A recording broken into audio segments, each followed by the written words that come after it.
The night was dark, December 24, 1945. The Sodder family, nestled in the hills of Fayetteville, West Virginia, prepared for Christmas. George and Jenny Sodder, along with 9 of their 10 children, were filled with holiday cheer. The youngest, Sylvia, drifted off to sleep. The older kids stayed up, excited about the presents under the tree. At 1 o'clock in the morning, the phone rang. Jenny groggily answered. A woman's voice asked for someone George knew. The call ended abruptly. Jenny, confused, looked around. The house was dark except for a strange glow at the bottom of the stairs. Smoke. Panic surged through her as she realized the house was on fire. George and Jenny scrambled to save their children. They managed to get 4 out, but the flames were too intense. They couldn't reach the second floor where the other 5 slept. Desperate, George tried to use his ladder, but it was gone, vanished into the night.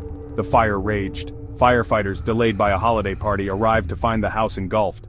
By daybreak, only smoldering ashes remained. The 5 missing children, assumed dead, became a tragic footnote to a devastating fire. As the ashes cooled, a horrifying realization dawned on the Sodders. No bodies were found. Despite the fire's intensity, no trace of the 5 children remained. No bones, no teeth, nothing. The fire chief assured them the intense heat could have completely incinerated their remains. Jenny, however, couldn't accept this. She remembered a chilling detail: the phone call just before the fire. Was it a coincidence or a sinister warning? Doubt crept in, feeding a mother's intuition. She refused to believe her children were gone. Days turned into weeks.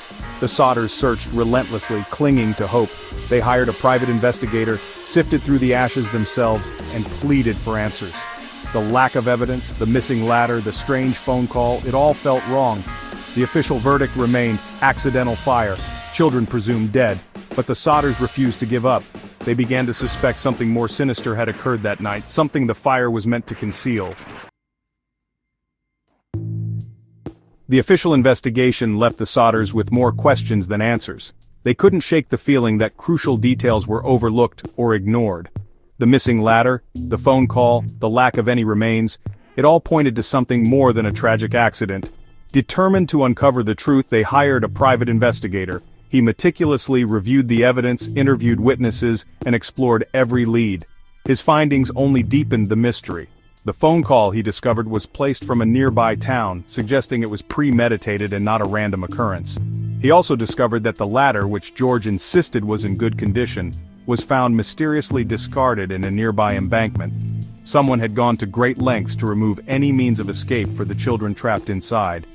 The investigators' findings fueled the Sodders' suspicions. This was no accident.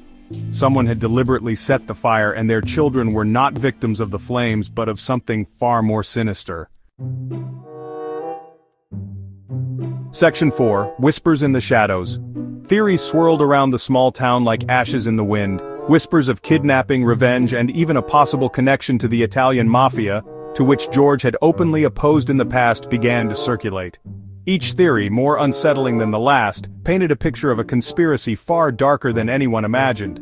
One compelling theory pointed to a group of men spotted near the Sodder home in the days leading up to the fire. Witnesses described them as foreign-looking and acting suspiciously. Some even claimed to have overheard them discussing plans to get the Sodder children.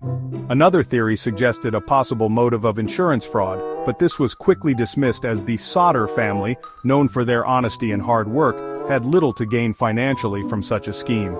They were driven by a desperate need for answers, not money. As the years passed, the theories became more outlandish, yet none could be definitively proven or disproven.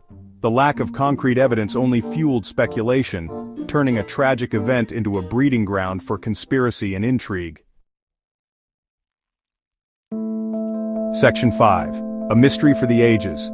The Sodder children's disappearance remains an unsolved mystery to this day. Despite decades of investigations, countless theories, and the unwavering hope of a family seeking closure, the truth remains elusive.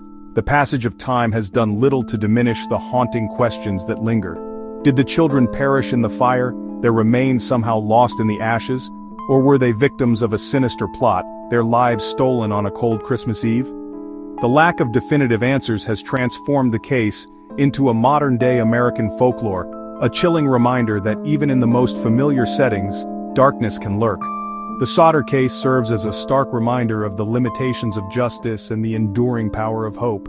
It highlights the importance of thorough investigations, the need for closure, and the devastating impact unsolved mysteries have on families and communities.